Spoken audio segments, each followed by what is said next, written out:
The prairie held its breath that morning, wrapped in a hush only winter could weave. The frost clung to the fence rails like lace stitched by ghosts, and the chimney of the cabin exhaled a thin ribbon of smoke into the pale, washed-out sky.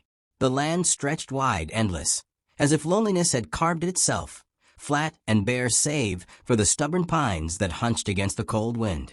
Inside the cabin, the fire cracked softly, filling the room with a glow too weak to drive away the shadows. The woman bent over the stove, hands rough and red, mending a kettle that hissed faintly as steam escaped. Her fingers bore the map of her years, hard work, sorrow, and the sort of quiet determination that comes when no one else will do the work for you. She moved with the rhythm of habit, each chore performed as though the day before and the day before that had been cut from the same cloth. Her silence was not peaceful but weighted, pressing on her ribs, echoing through the boards of the house. Widowhood had not only taken the warmth of a companion, but had left her a stranger in her own story, unseen and overlooked by a town that whispered of her in fragments, but never offered her company. Outside, a crow called once, sharp and lonely, and the wind rattled at the shutters. She poured herself a tin cup of bitter coffee, wrapped her hands around it, and closed her eyes for a moment longer than necessary. For a fleeting heartbeat, she almost welcomed the silence, almost convinced herself she could bear the emptiness forever. But then it came, sharp and sudden, a knock against the door. It startled the cup in her hand, sent the liquid rippling against the tin. Few came calling at her door, not in winter, not when the roads were hard and the nights unforgiving. She froze, breath suspended, as if she were not sure whether to answer or to let the knocking die into the wind.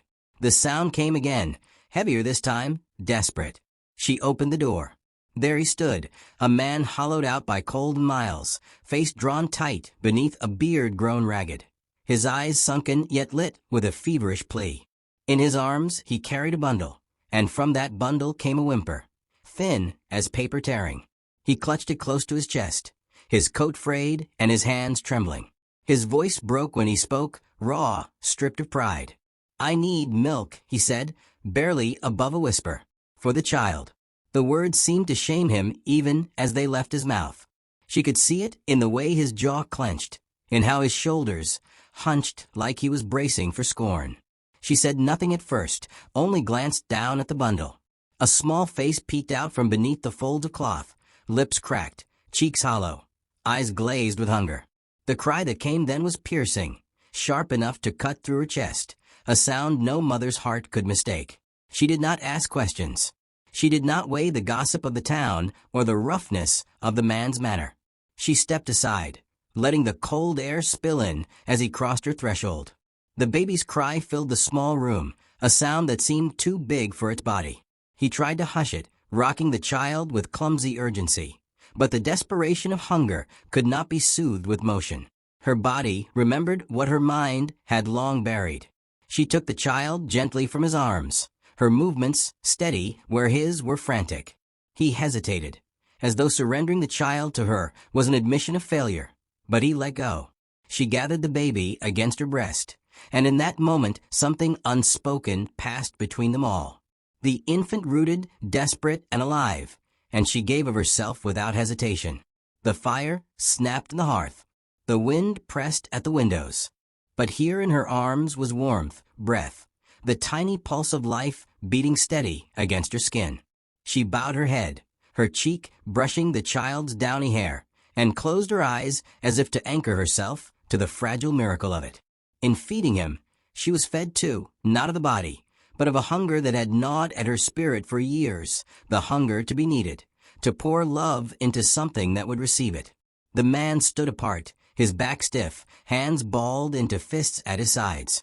He looked on with a mixture of relief and something darker, shame, perhaps, or the aching awareness that he could not do what she had done without hesitation. His voice, when it finally came, was rough. "Thank you," he said, though the words seemed to taste bitter in his mouth. She only nodded, eyes still on the child, unwilling to meet his. There was no need for more talk. The silence filled itself, not empty now, but heavy with something alive, something undeniable. The baby drank deeply, then slowly quieted, eyes fluttering shut as sleep wrapped around him like a second blanket. She held him long after, rocking gently by the fire, unwilling to let go. The father watched, his face unreadable, torn between gratitude and a gnawing grief of his own. In that firelight he saw what he had not wanted to admit. The child had found in her arms what he alone could not give. And though he would not say it, though pride kept the words shackled in his throat, he knew. For this night, at least, she was the mother the child needed. And she knew it too. The days that followed moved with the slow rhythm of winter, measured not by clocks or calendars, but by the crackle of the fire, the length of the shadows across the floor, the soft breathing of a child as he slept.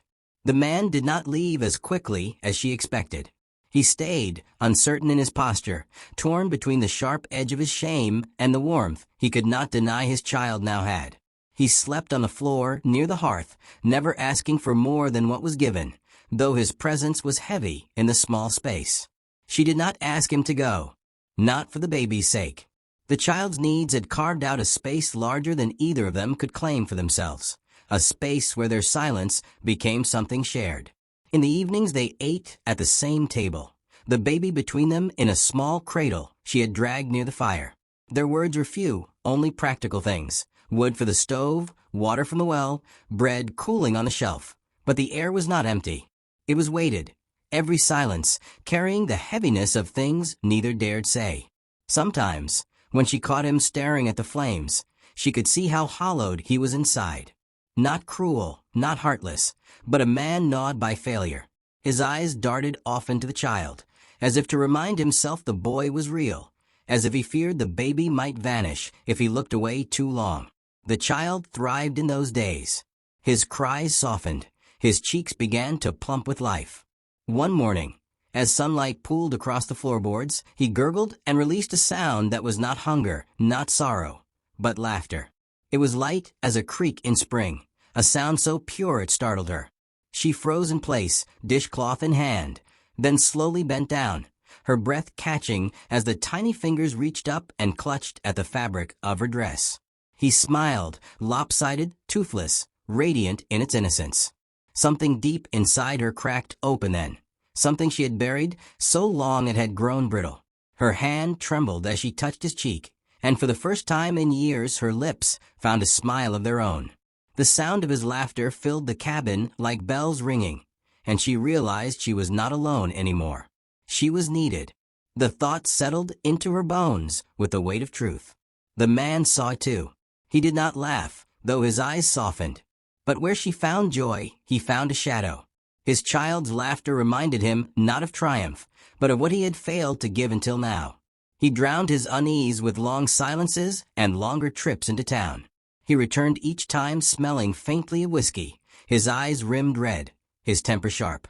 Once he slammed the door harder than necessary, startling the child into tears.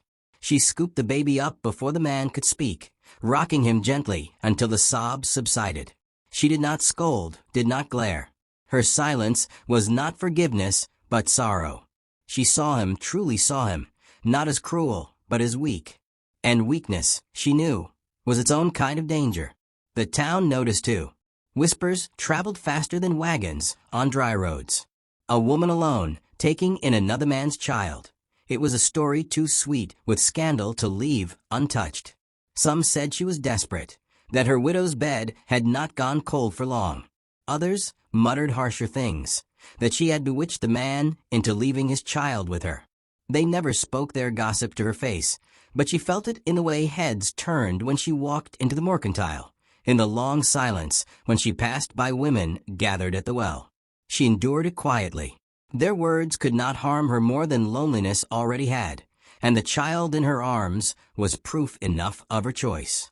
Every time his small hand wrapped around her finger, every time his breathing softened against her shoulder, she knew that gossip was nothing compared to the truth she lived each day. One evening, when the air was sharp with cold and the fire was low, the man stood suddenly and said he had to go. He promised to return, his voice brisk, eyes fixed anywhere but her.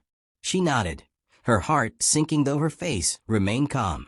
She watched him step into the darkness, the door shutting behind him with a thud that echoed through the hollow cabin. Hours stretched into days. The cradle grew restless with cries that no rocking could soothe for long. His fever came on swift, burning him from the inside. She laid him against her chest, skin to skin, whispering lullabies she had not spoken in years. Her voice cracked with the weight of memory, but she sang anyway, rocking him through the endless night. Sweat clung to his tiny forehead, and his breaths came shallow. She pressed her lips to his hair, willing her strength into him, praying without words that he would hold on. The night was long and merciless, but she did not let him go. She carried him through it, her song the only thread binding them to the morning. And when the first gray light crept through the window, he stirred weakly, his fever breaking, his breath steadier. She wept softly then, not from despair, but from the fragile hope that bloomed anew. The man had not returned, but she was still there. She would always be there. The fever broke with the dawn, the child's skin damp against her chest, his breaths steadier than they had been through the long night. She sat by the fire, rocking him, her eyes swollen with sleeplessness but shining with relief. In those moments she felt something more than duty, more than kindness. She felt chosen, as though fate itself had placed the boy in her arms. He had survived because she had stayed, and from that moment her bond with him was sealed in a way that no man, no gossip, no cruel whisper could undo. He was hers, not by blood, but by the rhythm of her heartbeat and the milk of her body. Days passed, and she grew used to the small weight of him against her hip as she worked, to the way his laughter filled the hollow spaces of the cabin. Life returned to her in fragments, the warmth of his small hand clinging to hers, the sound of his breathing steady through the night, the way he quieted when only she held him. She had been hollowed out once, carved into loneliness by loss, but now she felt filled again, not with dreams, but with life itself. When the man finally returned, it was with the smell of whiskey on his breath and emptiness in his pockets. His clothes hung looser than before, his eyes bleary, his gait uneven. Shame clung to him as tightly as the frost to his coat. He staggered inside, and the sight that met him struck deeper than any words could. The baby, healthy now, cooed softly in her lap, fingers tangled in her hair as she rocked in the chair. She looked up at him, weary but steadfast, and for a fleeting second he saw what he feared most, that he had been replaced. He muttered words of thanks, but they were bitter, as though each syllable scraped his throat. Gratitude warred with resentment inside him, and neither won. His hands trembled as he reached for the child, but the baby turned its face toward her instead, burying into the curve of her neck. That small act, innocent and instinctive, pierced him deeper than her silence ever could. He dropped his hand, jaw tightening, and looked away. The days that followed carried another shift. A neighbor, a quiet rancher who lived a stretch down the road, began to appear more often. At first it was simple things, a nod when their paths crossed, a sack of grain offered when he noticed her supply thinning. Then he brought wood for her stove, splitting it himself in the yard. Another day, when the roof groaned under the weight of snow, he climbed up and mended the loose shingles, saying little, working steady, as though it were the most natural thing in the world. She did not ask for his help, and he never offered it with pride. He came not to rescue, but to share a burden, and that difference was not lost on her. She noticed the way he did not look at her as the town did, not with suspicion or judgment, but with a quiet recognition of someone who saw her strength clearly. He did not ask questions, did not press into her life, only left behind the small tokens of his respect, stacked firewood, a roof that did not leak, a path cleared through the snow. The man who had brought the baby saw it too. His eyes darkened each time the neighbor's figure appeared at the fence line. Resentment grew in him like a weed, fed by pride and fear. He began to drink more heavily in town, his absences stretching longer, his temper sharper when he returned. The baby, sensing perhaps the instability in him, clung tighter to her each time, turning his face into her shoulder and whimpering when the father's arms reached out. She said little, but her heart had begun to make quiet comparisons. The father's love was true, but fragile, broken by weakness and pride. The neighbor's care was not romantic, not yet, but steady, built from respect and understanding. One stormed in with noise and need, the other arrived without fanfare, leaving behind a trail of unspoken kindness. The divide deepened until it could no longer be ignored. One night, with his voice thick from drink and his pride inflamed by the neighbor's shadow, the father stood in her cabin and declared he would take the baby away. His words were harsh, thrown like stones in the firelit room, his hand trembling as he reached toward the cradle. She rose then, placing herself between him and the child, her eyes steady, her back straight. Her silence was stronger than his rage. She did not shout, did not plead, but the resolve in her face was unmovable. The baby whimpered and reached for her, not him, and that truth hung heavy in the air. The door creaked then, and the neighbor's figure filled the frame, drawn by the raised voices. He did not enter at first, only stood watching, his expression unreadable, but his presence heavy with warning. The father froze, torn between his pride and the weight of their eyes upon him. The storm had gathered, and though the night outside was still, a reckoning was building within those walls. Conflict was no longer a question of if, but when. The night before the reckoning was heavy with silence, the kind that settles before a storm. The man had vanished again, but when he returned, it was not alone. Pride and liquor carried him, and with him came a pack of others from town, men whose tongues were sharpened by whiskey, whose hearts found courage in cruelty. He spoke in a voice no longer pleading, but burning with anger, insisting the child was his by blood and no woman had the right to keep him from it. The others jeered, feeding on his fury, promising him justice where there was none to be had. By the time the stars had begun to fade, their horses were already moving toward her lonely cabin. The first light of dawn crept pale across the prairie when the sound came, hoofbeats pounding, voices loud and mocking. She had been awake long before, rocking the baby in her arms, his breath soft against her chest. When she heard them coming, she stood and placed him back in the cradle, brushing her hand across his tiny brow as if sealing him there with her touch. Then she walked to the door and stepped outside. The air bit sharp and cold, her breath a white ghost rising into it. Before her, the riders dismounted, carrying torches and rifles, their faces dark with drink and malice. The father was among them, his face hollow but twisted with something that looked like triumph. They circled the cabin as though it were prey, their firelight casting long shadows across the frost. They shouted their accusations. She was a thief, a temptress, a woman who had no right to another man's child. They spat words about propriety and sin, about what blood demanded. Behind her, from inside the cabin, the baby began to cry, his thin wail cutting through the cold morning like a blade. She stood tall in the doorway, no rifle in hand, no weapon at her side. Her strength was not the kind that spilled blood. She raised her voice, not loud but steady, and told them the truth. The child lived because of her. He drank her milk, slept to her song, breathed because she had carried him through the fever. She said she was his mother now, not by blood, but by love, by the bond no law or gossip could sever. Her words fell into the cold air like arrows, each one finding its mark. The torches flickered in the wind, and for a moment even the cruelest among them wavered. Then the neighbor came, quiet as always, yet his presence carried weight. He stepped from the trees with his rifle slung in his hands, not raised but steady. He walked to her side and stood there without a word, his silence saying more than threats ever could. The line was drawn. The men shifted, their courage faltering under the weight of eyes that did not bend. The father stepped forward, face contorted, reaching out as though to claim the child he had not the strength to raise. His voice cracked with rage, but his hand trembled. He could not finish what he started.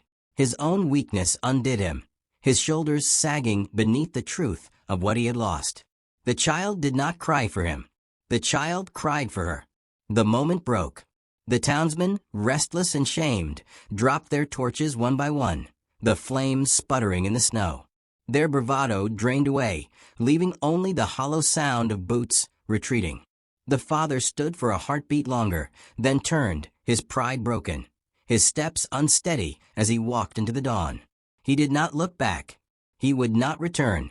The neighbor stayed, not as a conqueror, not as a man claiming what another had abandoned, but as a steady presence, a witness to what love had already built. He did not speak, only glanced at her once with a kind of quiet reverence, then set his rifle against the porch rail as if to say he would stand guard as long as needed. Inside, the baby had quieted, lulled by the hush that followed the storm. She lifted him into her arms, pressed her cheek against his soft hair, and sank into the chair by the fire. The world outside was wide and harsh, but here, in her arms, life was tender and whole. As the dawn spilled gold across the cabin floor, she closed her eyes and let the warmth of it wash over her. And to you, who listens now, remember this. Family is not always written in blood. It is written in the nights we keep watch by the sickbed, in the arms that hold when no one else will, in the courage to stand even when the world circles with fire and guns. Love is not measured by what is claimed, but by what is given, and given again. This is how a mother is made, not by birth alone, but by steadfast heart and unyielding love. The child slept against her chest, and the light grew stronger. The long night was over. A new day had come.